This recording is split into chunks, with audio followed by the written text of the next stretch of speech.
그냥 단순히 집값이 떨어진 게 아니고 집값이 치솟다가 그게 떨어져서 문제가 된 거예요. 코로나 이전에 비해서 집값은 고점에 비해서 한 30% 떨어지고 건축비는 오히려 한 30% 더 높아지고 시작해놓은 재건축은 이제 완전히 망한 거고 할 수도 없고 안 할 수도 없는 상황이 되어버린 거고 하면 할수록 손해가 나는 구조가 되어버린 겁니다. 앞으로 신도시 같은 데도 재건축하기 굉장히 어려울 거예요. 앞으로도 집값이 오를 가능성 별로 없다. 앞으로 벌어지는 집값은 어떻게 되느냐? 이거는 최근 여러 뉴스나 기사를 보면은 많은 재건축들이 난항을 겪고 있다고 하는데요. 황금알을 낳는 거위라던 재건축 사업이 어쩌다가 이렇게 된 건가요? 그러니까 크게 두 가지 원인인데요. 첫째는 집값이 떨어졌어요. 재건축을 추진을 할 때 예상했던 그 집값, 집값이 이 정도 오를 거야 라고 머릿속에 그렸던 그 값이 있을 거 아닙니까? 거기에서 상당히 떨어진 거죠. 원래 머릿속에 그리던 그 값이 아니다 이거예요. 그게 첫 번째 원인이고, 두 번째는 원가가 높아진 겁니다. 비용이 높아진 거죠. 공사비가 굉장히 높아졌어요. 그러니까 재건축을 하더라도 돈이 남지가 않고 오히려 손해가 발생을 하게 된 겁니다. 원래는 한 10% 정도 이익이 날 거라고 계산을 하고 재건축 사업을 진행을 했는데 실제로 한 1년, 2년 지나다가 보니까 오히려 손실이 한 10% 정도 나게 생긴 거예요. 그러니까 하면 할수록 미치는 사업이 되어버린 거죠. 그래서 이러지도 못하고 저러지도 못하는 상황이 되어버린 거죠. 그러면 왜 값은 떨어졌는가? 왜 이런 상황을 내다보지 못했는가? 그것은 정말 이 시장을 내다보는 안목들이 너무 짧았다고 보시면 됩니다. 그냥 단순히 집값이 떨어진 게 아니고 집값이 치솟다가 그게 떨어져서 문제가 된 거예요. 이거 코로나로 인해서 발생한 문제라고 보시면 되는 겁니다. 이게 코로나하고 무슨 상관이 있냐? 2020년 2월 3월 그때를 다시 떠올려 보시면 세상이 다 얼어붙었습니다. 다 재택근무를 시작했고 사람들이 식당에도 못 가고 그래서 다 이제 집에만 머물러 있는 그런 상황이 됐거든요. 경제가 완전히 얼어붙었죠. 그때부터 무슨 일이 벌어졌냐면 미국의 연준이 금리를 제로금리로 떨어뜨리는 상황이 됐어요. 0.25%로 떨어뜨렸습니다. 유럽 중앙은행 ECB는 마이너스 금리로 간 거고요. 실제로 그래서 금리가 마이너스였어요. 기준금리라고 하는 거는 쉽게 말하면 시중은행들이 중앙은행에다가 돈을 맡길 때 맡기면 수수료를 받는 상황이 된 거예요. 맡기면 금리를 주는 게 아니고 이자를 주는 게 아니고 오히려 수수료를 내는 상황이 된 거죠. 그러니까 돈을 무조건 중앙은행에서 빌려다가 그걸 가지고 일반 소비자에게 대출을 해줘라 라고 하는 상황이 된 겁니다. 돈을 무한정 풀었어요. 그래서 금리가 굉장히 낮아졌어요. 미국도 낮아지고 우리나라도 낮아지고 뭐 거의 제로 수준까지 갔죠. 우리나라는 1.5%까지 내려갔었죠. 이거는 무슨 얘기냐면 은행에서 돈 빌리기가 굉장히 쉬워졌다라고 하는 것을 뜻하는 거예요. 기준금리를 낮춘다는 건 바로 그걸 뜻하는 겁니다. 자, 그러면 그 결과가 뭐냐? 모든 자산 가격이 다 뛰었습니다. 가장 먼저 뛴 것이 주가예요. 주가가 굉장히 높이 올라갔죠. 코스피 같은 것도 보면 몇십 %씩 올라가고 막 2배 높아진 것들도 있고요. 그 다음에 뛰었던 것이 암호화폐예요. 비트코인 가격, 이것은 3배, 4배 이렇게 뛰지 않았어요. 무지막지하게 뛰었죠. 비트코인 가격 같은 것은. 자, 그래서 부동산도 뛰었습니다. 집값도 굉장히 많이 뛰었어요. 그래서 많이 뛴 데는 한 2배 뛰었고 뭐 조금 뛴 데는 1-20% 뛴 데도 있고 뭐 그렇습니다만 평균적으로 보면 한 30% 정도 부동산 가격이 올랐어요. 전국적으로 보면. 이건 우리나라만 그런 게 아니고 전 세계가 다 이 자산 가격이 다 올랐고 부동산 값도 올랐고 다 그렇게 된 겁니다. 이렇게 값이 오르니까 사람들이 어리석게도 이게 무한히 갈 거라고 생각을 한 거예요. 와, 앞으로도 계속 오르겠구나 이렇게 생각을 한 거예요. 그런데 값이 오른 이유는 뭐라 그랬습니까? 금리 때문이었잖아요. 그러면 그 금리는 영원히 갈 수 없다라고 하는 것을 예상을 했어야 되는데 안 한 거예요. 영원히 갈 거라고 생각을 한 거죠. 그래서 이것을 기초로 해서 재건축을 벌린 겁니다. 그것을 기초로 해서 소비자들은 또 영끌 투자를 한 거예요. 영끌은 비트코인도 영끌을 했고 주식에다가도 영끌을 했고 부동산 주택에다가도 영끌을 해댄 겁니다. 그렇게 잘 팔리니까 개발업자들도 야, 이거 대박이다 그래서 뭐 재건축도 곳곳에서 벌어지고 이렇게 된 거예요. 자, 그런데 그 저금리라고 하는 게 제로금리가 영원히 갈 수는 없는 거예요. 왜 갈 수가 없느냐? 그렇게 돈이 무한정 풀리니까 벌어진 게 뭡니까? 인플레이션이 벌어지기 시작했잖아요. 물가가 오르기 시작했잖아요. 자산 가격만 오른 게 아니고 일반 생필품 가격도 오르기 시작한 거예요. 오를 수밖에 없죠. 왜? 돈 가치가 떨어지니까. 플러스 또 무슨 일이 있었느냐? 2022년 2월 달에 우크라이나 전쟁이 터졌잖아요. 그러면서 전 세계에 서플라이 체인에 문제가 생기기 시작했지 않습니까? 또 코로나로 인해서 서플라이 체인에 문제가 생긴 곳들이 곳곳이 생겼잖아요. 그러면서 물가가 오르기 시작했어요. 그래서 특히 미국 물가가 연 8%, 9% 이렇게까지 뛰었단 말이에요. 자, 그러면 돈을 관리하는 데가 어딥니까? 그 중앙은행들이 관리를 하잖아요. 중앙은행들은 두 가지의 지상과제를 안고 있습니다. 두 가지 지상과제라는 게 뭐냐? 완전 고용을 유지를 하는 거예요. 그래서 실업률을 낮추는 거예요. 그러니까 한 4% 정도로 만드는 겁니다. 실업률을. 또 하나는 물가를 잡는 거예요. 물가 안정이죠. 그 물가 안정 목표치가 얼마냐면 2%예요, 대개. 왜 돈을 풀었다 그랬습니까? 실업률을 잡기 위해서였어요. 코로나 때문에 실업률이 엄청나게 높아졌단 말이에요. 사람들이 다 굶어 죽게 생겼잖아요. 일자리를 다 잃게 생겼잖아요. 그것을 해결하기 위해서 돈을 푼 거예요. 그랬더니 또 다른 문제가 뭐예요? 물가가 오르기 시작했어요. 그래서 미국이 8%, 9%까지 물가가 오른 거예요. 물가 안정 목표치는 2%예요. 그러니까 이것도 또 아우성이 날 거 아닙니까? 그걸 어떻게 잡느냐? 그러면 돈을 줄을 조여야 되는 거죠. 금리를 높여야 되는 거죠. 그래서 미국 연준이 2022년 5월경부터 시작해서 금리를 급격하게 높이기 시작했어요. 0.25% 수준에서 그걸 쫙 올려서 5.5%까지 지금 올라가 있는 상황이잖아요. 그러니까 다른 나라들도 다 금리를 따라서 올릴 수밖에 없는 상황이 된 거죠. 왜? 잘못하면 달러가 다 빠져나가게 생겼으니까 미국으로. 그래서 다 같이 금리를 높였어요. 우리나라도 금리를 높였어요. 자, 금리를 높이면 나타나는 현상이 뭡니까? 저금리, 제로금리 때문에 높아졌던 자산 가격은 어떻게 되겠어요? 그것도 떨어지게 되는 거죠. 당연하잖아요. 그래서 비트코인 값 추락한 거죠. 폭락을 했잖아요, 비트코인. 주식 가격 추락하죠. 집값은요? 추락하죠. 다 이런 일들이 생겨난 겁니다. 근데 평균적으로 보면 코로나 이전에 비해서 2022년, 그러니까 고점일 때 주택가격이 평균 한 35% 정도 높아져 있었어요. 그 이후로 추락을 했죠. 그게 고점에 비해서 한 30% 정도 떨어진 거예요. 하지만 여전히 코로나 이전에 비해서는 높아요. 지금 집값이. 여전히 높은 상태예요. 이게 코로나 이전 값으로 회귀를 한다면 어떻게 되느냐? 그야말로 다 망하는 상태가 되는 겁니다. 아직 그 정도까지는 안 갔어요. 그러니까 재건축을 하는 이유가 뭡니까? 돈 벌려고 하는 거잖아요. 그런데 그 최종 제품의 값, 집값이 원래 예상했던 것보다도 훨씬 떨어진 거죠, 지금. 그러니까 야, 이거 큰일 났네? 플러스 무슨 일이 있었느냐? 원가가 높아진 거잖아요. 건축비가 높아진 겁니다. 건축비는 왜 높아졌느냐? 첫째, 금리가 거의 제로금리 상태였는데 이게 굉장히 높아졌잖아요. 그러니까 그 부동산 개발 자금이라고 하는 건 다 은행에서 대출받아서 하잖아요. 프로젝트 파이낸싱 뭐 이런 거 다 대출받아서 하는 거 아닙니까? 그 금리 부담이 엄청나게 높아졌고요. 또 플러스 뭐가 있느냐? 우크라이나 전쟁 이런 것 때문에 건축 자재 유통망에 문제가 생기기 시작했어요. 그래서 그 값 올랐죠. 또 플러스 이 코로나를 겪으면서 또 나타난 현상이 뭐냐면 인건비가 굉장히 높아진 겁니다. 또 우리나라 국내적으로도 노동 관련된 규제들이 굉장히 많아지면서 또 사람들이 일을 하는 것을 육체노동하는 것을 굉장히 싫어하게 되면서 네, 재택근무하고 뭐 이런 과정을 통해서 이렇게 된 거예요. 특히 연장 근무하는 거 이런 거 굉장히 싫어하게 됐고 그러면서 일하는 시간 자체가 짧아졌습니다. 일하는 시간이 짧아지니까 공사 기간이 늘어나게 되는 거고 그건 인건비 부담에 아주 직접 연관이 되어 있는 거죠. 이렇게 되면서 코로나 이전에 비해서 건축비가 한 30%, 40% 정도 높아진 거예요. 그러니까 집값은 고점에 비해서 한 30% 떨어지고 건축비는 오히려 한 30%더 높아지고 이렇게 된 거죠. 그러면 사업의 이유는 어떻게 되느냐? 하면 할수록 손해가 나는 구조가 되어버린 겁니다. 그러니까 이제 시작해놓은 재건축은 이제 완전히 망한 거고 할 수도 없고 안 할 수도 없는 상황이 되어버린 거고 새로 시작하는 거는 엄두도 못 내는 일이 되어버린 거고 그렇게 된 거죠. 앞으로 신도시 같은 데도 재건축하기 굉장히 어려울 거예요. 그렇다고 봐야 되는 거죠. 왜냐하면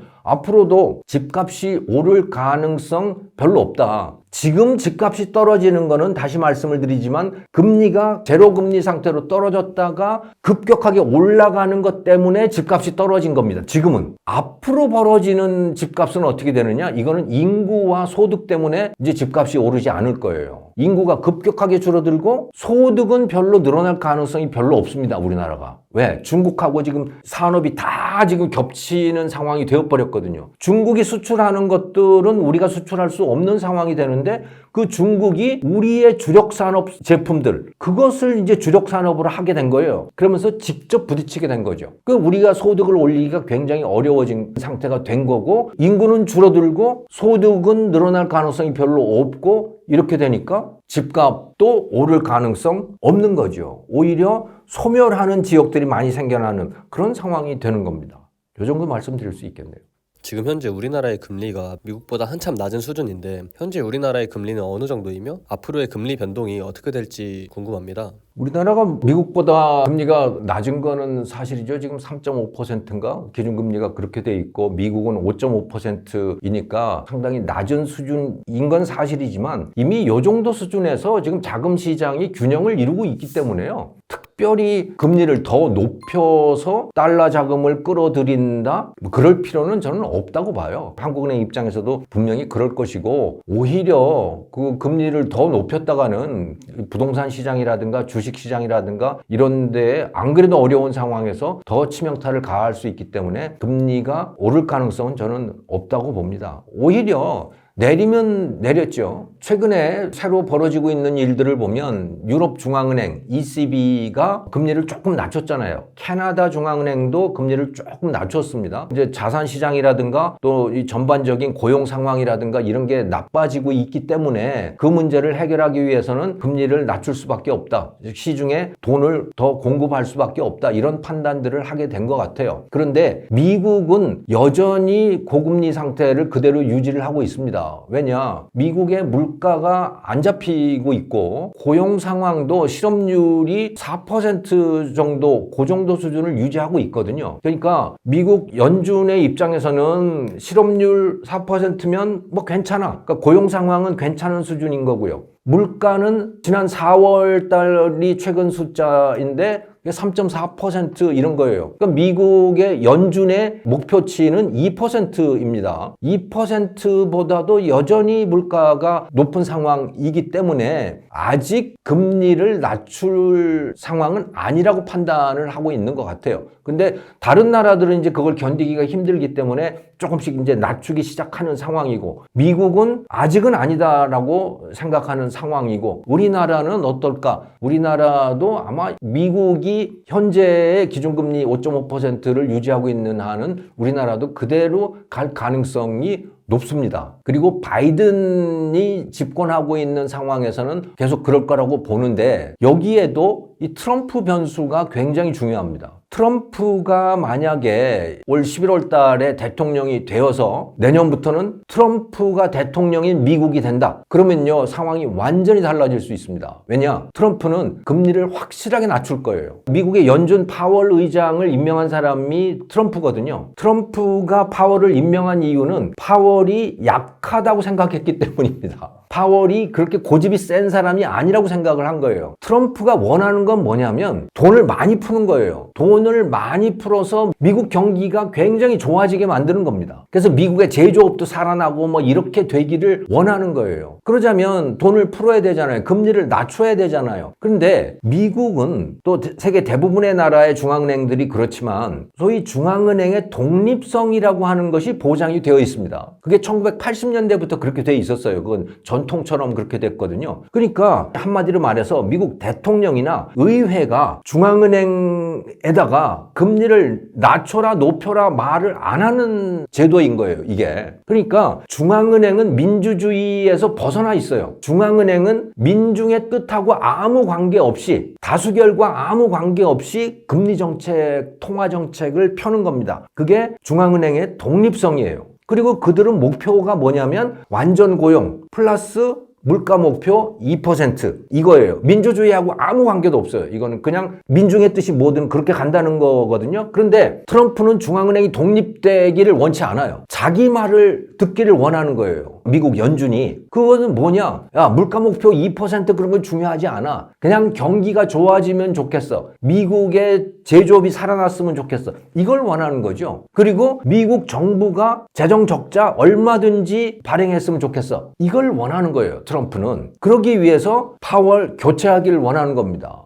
분명히 교체할 거예요. 자기 말 잘 듣는 누군가로 교체를 하겠죠. 그러면 미국 연준은 어떻게 할 거냐? 분명히 금리 낮추고 양적 완화 같은 것도 할 가능성이 매우 높고 돈 마구 풀어댈 겁니다. 달러 마구 풀어댈 가능성이 매우 높아요. 그러면 다른 나라들도 그렇게 할 수밖에 없어요. 미국이 금리를 낮추면 다른 나라도 금리를 낮춰야죠. 그래서 트럼프가 대통령이 되면 상당히 다른 국면이 전개될 가능성이 높습니다. 그러니까 저금리 상황이 될 거고 그렇게 되면 달러의 가치도 떨어지게 될 가능성이 높죠. 그런데 트럼프가 대통령이 될까 안 될까 그거는 사실은 알 수 없죠. 거의 반반 정도인 것 같고 근데 많은 사람들이 트럼프가 대통령이 될 거라고 예측을 하고 있고 그 월스트리트의 부자들, 부자 투자자들도 트럼프에 베팅을 하는 사람들이 점점 늘어나고 있어요. 현재는 그런 상황입니다. 그렇게 되면 미국 금리는 낮아질 거고 전 세계 금리도 낮아지고 우리나라 금리도 낮아지고 그러면 그 때문에 집값이 조금 상승할 가능성 있죠. 하지만 장기적인 추세는 여전히 주택에 대한 수요는 줄어든다. 왜? 인구가 줄고 또 소득이 줄고 그런 이유 때문에 그렇습니다.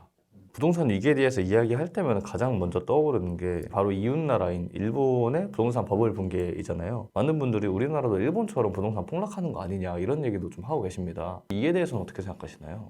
저는 이제 금리 요인을 제외하고 나면 금리만 놓고 본다면 트럼프가 됐을 때 금리가 전 세계 금리가 떨어지고 그것으로 인해서 조금 더 주택 가격이 오를 가능성이 있다. 그건 주택뿐만이 아니고 주가, 비트코인 뭐 대부분의 자산 가격이 다 이제 상승 압박을 받을 가능성이 높다고 저는 봐요. 그런데 이제부터 집값은 금리에만 의해서 결정된다고 보지 않습니다. 이제는 아주 인구 감소 압박이 우리나라 곳곳에서 지금 나타나고 있거든요. 그래서 종로 같은 데 가보더라도 빈 가게들 굉장히 많이 나오고 제주도에도 식당들 손님 별로 없고 막 다 이렇게 되잖아요. 이게 크게 보면 이제 큰 흐름으로 인구가 줄어든다. 특히 젊은 인구가 줄어들고 노인 인구는 늘어나는데 젊은 인구가 줄어든다라고 하는 이게 굉장히 중요한 추세이고요. 이거는 좀 심각한 문제입니다. 젊은 사람들이 줄어든다라고 하는 것은 또 다른 하나는 이제 돈을 쓰더라도 한국에서 쓰지 않고 밖에 나가서 쓴다는 거예요. 한국인들이. 그래서 뭐 골프 치는데도 일본 가서 골프를 치고 뭐 제주도 놀러 가기보다는 뭐 난 다른 데로 갈 거야 라고 하는 사람들이 너무너무 많아졌어요. 이제 이거는 내수가 줄어든다는 거거든요. 내수가 줄어든다. 젊은 사람들이 숫자가 줄어들어서 가뜩이나 내수가 줄어드는데 그나마 얼마 안 되는 내수조차도 밖에 나가서 쓴다라고 하는 거 아니에요. 그러니까 국내에서는 이제 소비가 많아지지 않는다라고 하는 이런 요인 때문에 이게 부동산 값에도 다 영향을 주게 되는 거죠. 그래서 전반적으로 보면 부동산 값이 하락세로 저는 들어섰다고 봐요. 그게 일본처럼 뭐 잃어버린 30년이냐 아니냐 뭐 그런 거에 비교가 된다고 저는 보지는 않지만 전반적으로 부동산 수요가 줄어든다라는 그런 요인이 있는 거고 다만 한 가지는 금리가 그러니까 미국 대통령이 바뀌어서 금리가 달라진다면 그것 때문에 일시적으로 상승 압력을 받을 가능성이 있다. 하지만 길게 보면 전반적으로 부동산 가격은 떨어진다. 저는 이렇게 보는데 다만 길게 보더라도 또 다른 추세가 있습니다. 그건 뭐냐면 지역적으로도 말이죠. 저는 지역도 마찬가지고 직업도 마찬가지고 다 그렇다고 봅니다만은 내수로 먹고 사는 데들은 이건 다 쇠락할 수밖에 없어요. 그건 식당도 그렇고 이게 제조업도 그렇고 내수로 먹고 사는 데는 이제 다 쇠락을 하게 된다. 왜냐? 젊은 사람들이 줄어들기 때문에. 내수 중에서도 실버 산업들, 요양원, 요양병원, 장례사 이런 사람들은 내수가 좀 되겠지만 나머지는 다 내수는 죽을 거라고 봅니다. 그런데 뜨는 직업들도 있어요. 뜨는 산업도 있는 겁니다. 그게 대표적으로 K-팝 같은 거잖아요. K-팝, 또 K-드라마. 이것들이 뜨는 이유가 뭡니까? 이거는 내수 때문에 뜨는 게 아니에요. 글로벌 수요 때문에 뜨는 거거든요. 그러니까 글로벌 시장을 직접 상대하는 직업들, 그런 직업이 자리를 잡고 있는 지역들, 이런 데는 저는 뜰 거라고 봐요. 예를 들어서 저 동남권의 제조업 기지들 있잖아요. 그런 데는 저는 대부분 다 쇠락을 한다. 이거는 중국하고 부딪히는 데예요. 글로벌 시장에서도 중국하고 부딪히는 데들은 그건 다 쇠락할 수밖에 없습니다. 그냥 지역 소멸이에요. 그건 어쩔 수 없어요. 자, 그런데 뜨는 데는 어디냐? 뜨는 데는 예를 들어 K-팝을 하고 있는 그런데 또 외국인들을 받아서 장사를 하는 지역들. 요즘 보면요, 익선동 같은 데가 전에는 내수 산업이었잖아요. 최근에 익선동을 다녀보시면요, 중국인 관광객이 그렇게 많아요. 그러니까 우리나라의 지역 중에서도요, 글로벌 비즈니스를 하는 데들, 익선동은 지금 글로벌 비즈니스가 시작이 된 겁니다, 거기에서. 그런 데들은 뜬다. 그런 데들은 값이 오른다라고 봐요. 또 아파트나 이런 데 중에서도 글로벌 비즈니스를 해서 돈을 번 한국인들이 가서 살고 싶어 하는 데들, 그런 데는 뜬다. 또 외국인들이 들어와서 집을 사고 싶어 하는 데들, 그런 데는 뜨는 거죠. 하지만 전통적으로 한국인들이 살던 데, 예를 들어 베이비 붐 세대, 60대, 70대 사람들이 사는 동네, 이런 데는 그냥 소멸이에요. 이런 관점에서 바라봐야 됩니다, 이제. 그러니까 우리나라의 산업, 연령 구조, 이런 것들이 지금 급격하게 변하고 있기 때문에 연령대별 구성이라든가 또 산업이 바뀌는 거와 관련된 지역의 속성이라든가 이런 식으로 봐야지 그냥 평균적으로 우리나라 전체가 이렇게 되고 일본처럼 될 겁니다. 전체로 예측하는 것은 저는 상당히 무의미하다. 우리나라가 젊은 사람 인구가 급격하게 줄어들면서 특히 아주 쉽게 얘기하면 30년쯤 지나고 나면요, 15세에서 한 50세 사이 이 인구가 3분의 1로 줄어듭니다. 이건 확실해요.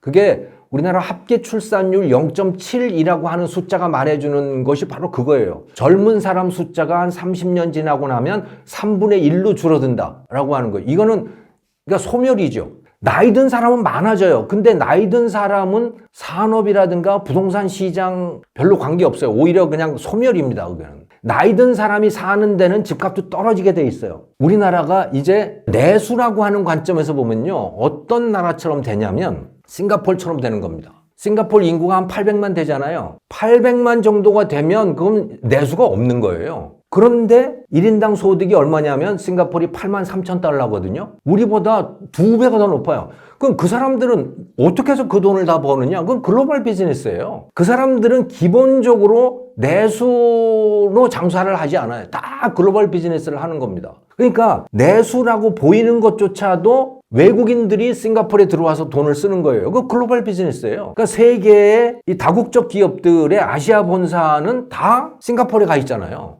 거기서 돈을 쓰는 겁니다. 우리나라도 그렇게 되어야만 살아남을 수가 있어요. 그렇게 안 하고 지금처럼 비즈니스를 하면 다 망한다고 보여요. 다 망할 수밖에 없습니다. 또 대표적으로 이 글로벌 비즈니스를 하는 나라가 이 룩셈부르크, 스웨덴 이런 나라들인 거죠. 여기도 룩셈부르크 같은 나라는요, 인구가 100만도 안 돼요. 그런데 소득이 얼마냐면 12만 달러예요. 1인당 소득이. 우리나라 4배예요. 근데 내수는 없어요. 80만 인구 가지고 무슨 내수가 있겠어요. 거기 우리나라 한 동 하나 정도밖에 안 되는데 그 사람들은 어떻게 돈을 버느냐? 그냥 글로벌 비즈니스를 하는 거죠. 기본적으로 물건을 판다 그러면 다른 나라 사람에게 물건을 파는 거예요. 우리나라도 그렇게 되어야만 살아남을 수 있어요. 그렇게 안 되면 그건 그냥 죽는 거예요. 다 죽어요. 그렇게 변해야 되는데 그렇게 변하는 데에 성공한 산업이 지금 K-팝인 겁니다. K-팝의 걸그룹들 이런 데 보시면 그 걸그룹 멤버 자체도 다국적이지만 걸그룹이 데뷔 곡을 만들어서 한국에보다 먼저 외국에서 그 발표를 하고 이렇게 하잖아요. 모든 산업이 다 그렇게 돼야 됩니다. 그렇게 되는 산업은 살아나고 그런 산업이 자리를 잡고 있는 지역은 집값도 오르고 오피스 값도 오르고 이렇게 되는 거죠. 그렇지 않은 지금 방식대로 살아가고 있는 지역 소멸입니다. 사람은 살겠지만 그 지역의 집값이라든가 경제라든가 이런 건 기본적으로 소멸이라고 봐야 돼요. 지금 지방이 소멸하고 있듯이 인구는 있잖아요. 인구는 있음에도 불구하고 소멸이거든요. 그런 운명이라고 보면 되는 거죠. 변하는 지역은 살아난다. 그리고 그런 지역은 글로벌 도시가 되는 거죠. 그렇게 되는 지역은 살고 그렇게 못 되는 지역은 소멸하고 이런 식으로 부동산 문제도 저는 봐야 된다고 봅니다.